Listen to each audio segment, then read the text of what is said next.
لواطت یا صدومیت ایسے غیر فطری اور غیر شرعی عمل کو کہتے ہیں جو دو مردوں یا دو عورتوں کے درمیان ہو۔ اسے عام زبان میں زیادہ تر ہم جنس پرستی یا ہومو سیکشولیٹی کے نام سے بھی جانا جاتا ہے۔ قرآن مجید کے مطابق یہ عمل آج سے تقریباً 4000 سال پہلے حضرت لوط علیہ السلام کی قوم نے ایجاد کیا تھا، اور تب سے اب تک یہ ہوتا ہوتا اب دنیا بھر میں اس سے بھی کئی گنا زیادہ پایا جاتا ہے۔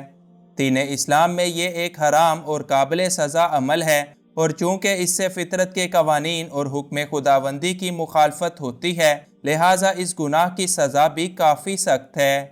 لیکن اس سب کے باوجود حیرت انگیز بات یہ ہے کہ آج بھی دنیا بھر کے چند اسلامی ممالک ایسے ہیں کہ جہاں پر اس گندے عمل یعنی ہم جنس پرستی کی کوئی سزا نہیں، بلکہ یہ تو وہاں کے قوانین کے مطابق ایک جائز عمل ہے۔ تو آج اس ویڈیو کے اندر ہم ایسے ہی 10 مسلمان ممالک کا ذکر کریں گے جہاں پر ہم جنس پرستی کو قانونی حیثیت حاصل ہے۔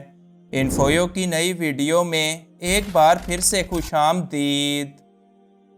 نمبر 1، لبنان۔ جمہوریہ لبنان مغربی ایشیا میں واقع ایک چھوٹا سا اسلامی ملک ہے۔ سال 2014 کے دوران جدیدہ ہائی کورٹ کے ایک جج نے لبنان کے آئین کے آرٹیکل 534 کو منسوخ کرتے ہوئے ہم جنس پرستی کو یہاں پر جرائم کی شرح سے خارج کر دیا تھا، جس کے بعد سے لبنان کے اندر ہم جنس پرستی قانونی طور پر ایک جائز عمل ہے۔ اس کے علاوہ لبنان کے ہی نیشنل سینٹر آف سائیکیٹری نے بھی ہم جنس پرستی کی طرف رجحان کو نفسیاتی بیماریوں کے زمرے سے آزاد کر دیا، یعنی اب لبنان کے اندر موجود ہم جنس پرستوں کو بالکل عام شادی شدہ جوڑوں جیسے سبھی حقوق حاصل ہیں، اور وہاں اس گندے عمل پر کسی طرح کی کوئی روک تھام نہیں۔ نمبر 2، ترکی۔ ترکی براعظم ایشیا اور یورپ کے اندر واقع ایک بڑا ہی مشہور اسلامی ملک ہے۔ وہاں پر ہم جنس پرستی اس وقت سے جائز ہے کہ جب سال 1923 میں جدید ترکی کی ریاست مورز وجود میں آئی تھی۔ یہی نہیں بلکہ یہ جان کر آپ کو مزید حیرانگی ہوگی کہ ترکی سے قبل سلطنت عثمانیہ میں بھی ہم جنس پرستی کو اس وقت جائز قرار دیا جا چکا تھا کہ جب یورپ کے غیر مسلم ممالک تک میں اس عمل پر مکمل پابندی عائد تھی۔ سلطنت عثمانیہ کے اندر پہلی مرتبہ سال 1858 میں ہم جنس پرستی کو قانونی طور پر جائز قرار دیا گیا تھا، جو کہ سلطان عبدالحمید اول کا دور حکومت تھا۔ آج بھی جنیوا کنونشن کے مطابق ہم جنس پرستی کی طرف رجحان رکھنے والے افراد کو ترکی کے اندر اسائلم یعنی پناہ حاصل کرنے کے مکمل حقوق حاصل ہیں۔ اگرچہ ترکی کے اندر ہم جنس پرستوں کو عام شادی شدہ جوڑوں جیسا قانونی تحفظ تو حاصل نہیں، لیکن ان کے لیے کسی طرح کی کوئی سزا بھی یہاں پر مقرر نہیں۔ Number 3، Indonesia. انڈونیشیا آبادی کے لحاظ سے دنیا کا سب سے بڑا مسلمان ملک ہے، اور آپ کو یہ جان کر انتہائی حیرت ہوگی کہ ہم جنس پسندی کے عمل میں ملوث پایا جانا اس ملک میں بھی کوئی جرم نہیں، لیکن صرف اس صورت کہ جب ہم جنس پرستی کے یہ تعلقات صرف تنہائی کے اندر بنائے جائیں۔ انڈونیشیا کے قوانین کے مطابق کسی بھی کمرشل ہم جنس پرستی کی اجازت کسی کو حاصل نہیں، اور اس ملک کے اندر اس عمل بد کی سرعام تشہیر بھی نہیں کی جا سکتی۔ انڈونیشیا کے اندر ہم جنس پرستی کی کوئی سزا یا روک تھام تو مقرر نہیں، لیکن ایسے لوگوں کو اس طرح کا کوئی بھی تحفظ حاصل نہیں جو کہ ایک عام میاں بیوی کو حاصل رہتا ہے۔ نمبر 4، مالی۔ افریقہ کے چھوٹے سے ملک مالی کے اندر آئین کی روح سے ہم جنس پرستی ایک قانونی عمل ہے، البتہ یہاں کے لوگوں کی روایات اور معاشرے کے اندر اس عمل کو ایک گناہ اور بدترین کام خیال کیا جاتا ہے۔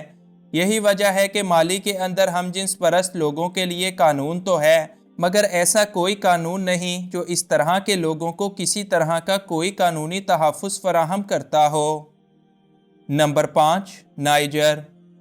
نائجر مالی کے ساتھ واقع افریقہ کا ہی ایک ملک ہے، اور یہاں پر بھی صدومیت یا ہم جنس پرستی کو قانونی حیثیت حاصل ہے۔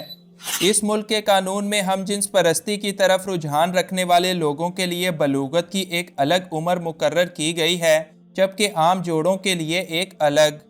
نائجر کے اندر غیر فطری تعلقات بنانے کی تو مکمل اجازت موجود ہے، جس کی کوئی سزا مقرر نہیں، البتہ یہاں پر ہم جنس پسندوں کو شادی کرنے کی اجازت نہیں، بلکہ وہ صرف ایک ساتھ رہ کر اکیلے میں اپنی زندگی گزار سکتے ہیں۔ نمبر 6، بحرین۔ مملکت بحرین خلیج فارس میں واقع ایک جزیرہ نما ملک ہے جس کی 70% سے زیادہ آبادی مسلمان ہے۔ بحرین کے اندر ہم جنس پرستی کو سال 1976 میں جائز قرار دے دیا گیا تھا اور اس عمل کے لیے ایک خاص عمر بھی مقرر کی گئی تھی۔ تاہم اس عمر سے کم عمر ہم جنس پرست افراد کو اس عمل میں ملوث پائے جانے پر سزائیں دی جاتی ہیں، لیکن ہم جنس پرستوں کو بحرین کے اندر بھی ایک مکمل تحفظ حاصل ہے۔ نمبر 7، آذربائیجان۔ وسطی ایشیا کے ایک مشہور مسلمان ملک آذربائیجان میں بھی ہم جنس پرستی کوئی قابل گرفت جرم نہیں ہے، بلکہ یہاں پر اسے سال 2002 میں ہی قانونی حیثیت حاصل ہو چکی تھی۔ لیکن دیگر بہت سارے مسلمان ممالک کی طرح یہاں پر دو ہم جنس پرست باہم تعلقات تو قائم کر سکتے ہیں، البتہ ان کو دیگر شادی شدہ جوڑوں کی طرح کوئی قانونی تحفظ ہرگز حاصل نہیں، لیکن ایسے لوگوں کا کوئی میرج کانٹریکٹ یا کوئی قانونی کاغذات بھی نہیں بنوائے جا سکتے۔ Number 8، northern Cyprus. Northern Cyprus جو کہ ترکی کے قریب واقع جزیرہ سائپرس کے شمال میں موجود ایک چھوٹی سی اسلامی ریاست ہے۔ یہاں کی آبادی کا 99% حصہ مسلمانوں پر مشتمل ہے، مگر اس کے باوجود یہاں بھی ہم جنس پرستی کو سال 2014 میں مکمل طور پر جائز اور ایک قانونی عمل قرار دے دیا گیا تھا۔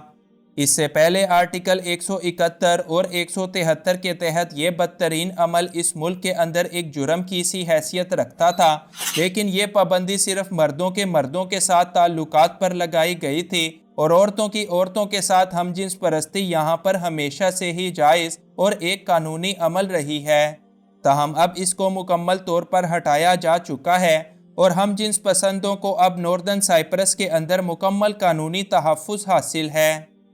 نمبر 9، البانیہ۔ البانیہ مشرقی یورپ کے اندر واقع ایک چھوٹا سا ملک ہے جو 70% سے زیادہ مسلمان آبادی رکھتا ہے۔ یہاں پر بھی ہم جنس پرستوں کے غیر فطری تعلقات کو سال 1995 میں جائز اور قانونی قرار دیا گیا تھا، اور البانیہ آج بھی یورپ کے انہی چند ممالک میں سے ایک ہے جہاں پر اس عمل بد کو اور ایسا کرنے والوں کو ایک مکمل قانونی تحفظ حاصل ہے۔ اس ملک کے اندر دو ہم جنس پرست لوگ، پھر چاہے وہ مرد ہوں یا پھر عورتیں، بالکل اسی طرح سے شادی شدہ زندگی گزار سکتے ہیں جس طرح سے ایک عام میاں بیوی۔ نمبر 10، قزاقستان۔